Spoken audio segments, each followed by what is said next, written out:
को हिला कर रख दिया है। इस बार कहानी ने ऐसा मोड़ लिया है कि हर किसी की धड़कनें तेज हो गई है। इस नए प्रोमो में दिखाया गया है कि आर्यवर्धन, जो अब तक सबकी नज़रों से गायब था, आखिरकार अनु से मिलने के लिए लौट आया है। लेकिन इस बार वो किसी बिजनेसमैन या पति के रूप में नहीं, बल्कि एक डिलीवरी बॉय के भेष में आया है। हाँ, वही आर्यवर्धन जिसने कभी शहर को हिला देने वाला साम्राज्य खड़ा किया था, अब एक छोटे से बॉक्स को हाथ में लिए अनु के दरवाजे पर खड़ा है, सिर्फ इसलिए ताकि वो एक झलक पा सके अपने प्यार की। लेकिन कहानी यही खत्म नहीं होती। उसी वक्त शहर के किसी अंधेरे कोने में जालंधर बैठा है, जो आर्यवर्धन के इस कदम से आग बबूला हो चुका है। उसके पास अब सिर्फ एक ही मिशन है, आर्यवर्धन को खत्म करना। उसके इशारे पर एक के बाद एक गुंडे शहर के अलग अलग हिस्सों में तैनात है। और सबसे खतरनाक बात, इस बार उसके साथ एक स्नाइपर भी है, जो आर्यवर्धन को एक गोली में गिराने की कसम खा चुका है। उधर आर्यवर्धन को इन सब बातों की भनक तक नहीं। वो बस अपने दिल की सुन रहा है, जो उसे बार बार अनु के पास ले जा रहा है। अनु भी इस मुलाकात के लिए कई दिनों से बेचैन थी। करवा चौथ का दिन है, चांद आसमान में धीरे धीरे ऊपर उठ रहा है, और इसी बीच आर्यवर्धन उसी के घर की दहलीज पर खड़ा है। अनु की आंखों में चमक है, लेकिन उसे इस बात का जरा भी अंदाजा नहीं कि उसका यह चांद आज किसी और के निशाने पर है। झेंडे, जो कभी आर्यवर्धन का सबसे बड़ा दुश्मन था, अब कुछ बदल चुका है। उसके अंदर पछतावा है, अफसोस है। वो जानता है कि उसकी चालों ने कितनी जिंदगियां तबाह की है।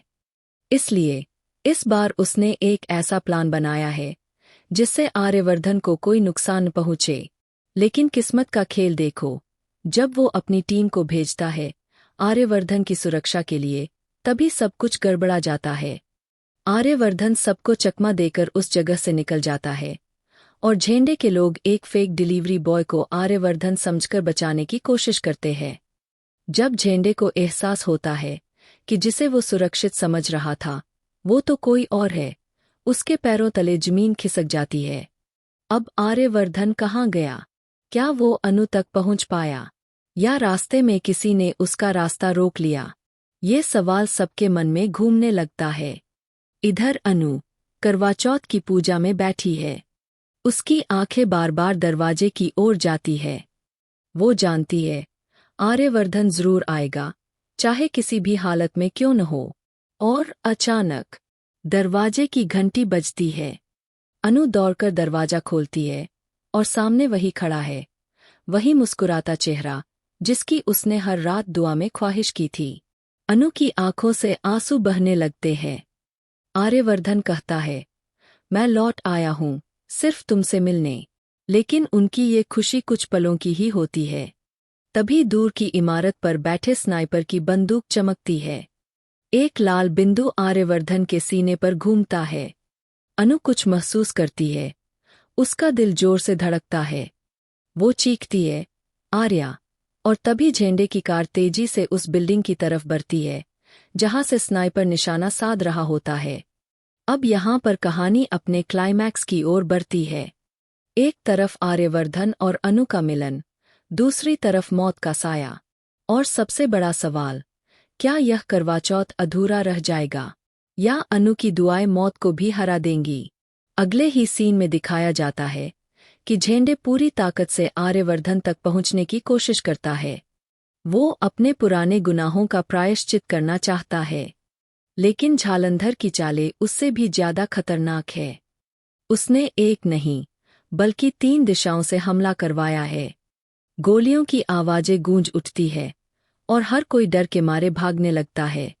अनु अपनी जान जोखिम में डालकर आर्यवर्धन के सामने खड़ी हो जाती है। उसकी आंखों में आंसू है, पर हिम्मत उससे भी ज्यादा। वो चिल्लाती है, अगर किसी को गोली लगनी है, तो पहले मुझे लगे। यह देखकर झेंडे भी हैरान रह जाता है। पहली बार उसे एहसास होता है कि सच्चे प्यार की ताकत क्या होती है। वह अपनी जान पर खेलकर आर्यवर्धन और अनु को बचाता है। गोलियों की बारिश में झेंडे आगे बढ़ता है, और स्नाइपर की दिशा में गोली चलाता है। झेंडे घायल होता है, लेकिन आर्यवर्धन और अनु सुरक्षित रहते हैं। अंत में जब हालात थोड़ा शांत होते हैं, आर्यवर्धन झेंडे को अपनी गोद में उठाकर कहता है, तूने आज सब कुछ बदल दिया झेंडे। आज तू दुश्मन नहीं, मेरा भाई है। झेंडे मुस्कुराता है, उसकी सांसें धीरे धीरे थम जाती है। अनु की आंखों में आंसू है, लेकिन इस बार वो आंसू दुख के नहीं बल्कि राहत के हैं। फिर आर्यवर्धन अनु की तरफ मुड़ता है और कहता है, अब कभी तुझसे दूर नहीं जाऊंगा, चाहे दुनिया का हर दुश्मन क्यों न आ जाए। अनु उसके सीने से लग जाती है। कैमरा ऊपर की ओर उठता है, आसमान में पूरा चांद दिखता है, करवा चौथ का चांद, जो इस बार सच्चे प्यार की जीत का गवाह बन चुका है। अंत में वॉइस ओवर आता है, प्यार अगर सच्चा हो तो उसे कोई ताकत रोक नहीं सकती, न दूरी, न मौत, न तकदीर। और स्क्रीन पर उभरता है, तुमसे तुम तक, the end of hatred, the beginning of forever.